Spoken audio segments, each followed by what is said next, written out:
Welcome to the behind the scenes animation shop, which is also doubles as my apartment. And in prepping for some of the animation scenes, I wasn't sure how to pull off mixing live action and stop motion together.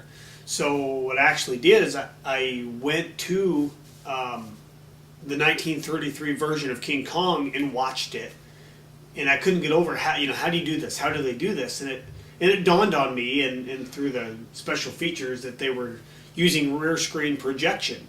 They would film the animation, normally, the stop motion. Then they would project it on a 20-foot screen and have the actors act with the animation that was already done. And then they would sync it together. And I thought, wow, if I could only get a 10-foot screen to reproject some animation. Because I could do the stop motion alone, but I couldn't sync it with live action. I wasn't sure how to do that. So I went on eBay, like everybody does, and was checking out rear screen projectors. Or not projectors, but screens. And the cheapest one I could find was about $1,000 for a big screen. And I thought, man, if only, there's got to be a better way to do this, to skin this cat. And it dawned on me as I'm looking at my rear projection monitor that I'm actually staring at a rear projection screen, just on a much smaller scale, on a 2-foot scale as opposed to a 10 or a 20. And so when that hit me, I realized that I could put my live action in the background, already shot, visualizing the animation in the foreground, and then later sync it by running my live action frame by frame on my keyboard and taking snapshots of the animation while doing that. When you do that, it looks like everything's in slow motion, so all you have to do at that point in the editing process is speed up your final version, and you have dinosaurs, claymation, chasing the kids. It's pretty neat.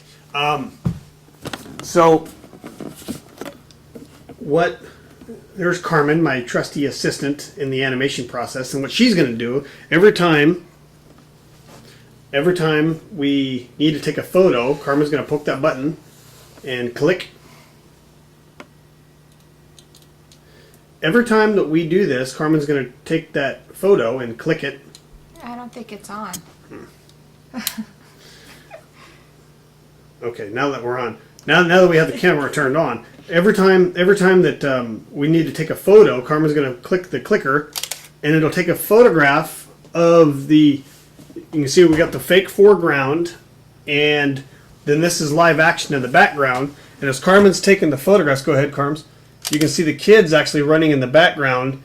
And what we'll do is frame by frame make the dinosaur, in this case the Styracosaur, chase them.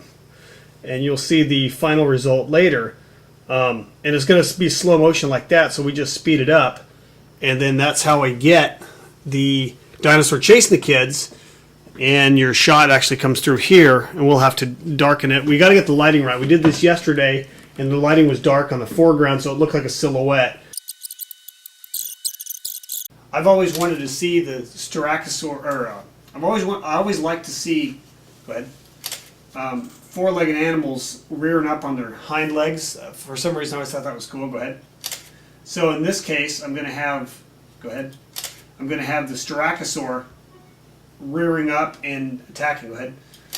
Basically knocking this tree down. And then in this scene, there's a bigger scene this is involved with, that he actually takes out like 3 trees, and after the Styracosaur gets killed by the Marine, a tree falls on him. So it's like the tree kind of gets him back because he's just tearing out all kinds of trees. Go ahead. Now, it's pretty important to keep everything as still as you can, and it's really hard to do. Go ahead. I mean, by no means am I doing professional work, but it's good enough. Go ahead for this. Go ahead, and it's a really good practice, actually. Go ahead.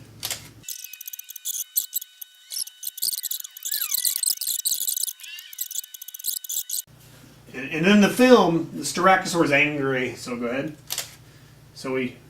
It's hard to make clay angry, but we're trying. Go ahead. Hopefully my hand stays out of the shot. Go ahead. Go ahead. And that's looking pretty good. I'm going to turn him a little bit. It's important to set up your shot that you can move around the models, go ahead, without affecting what's going to be seen. So go ahead. So you want to put, you kind of want to put the model in the beginning and the end to make sure you can touch it and take the photos without having it infringe on the film. Go ahead.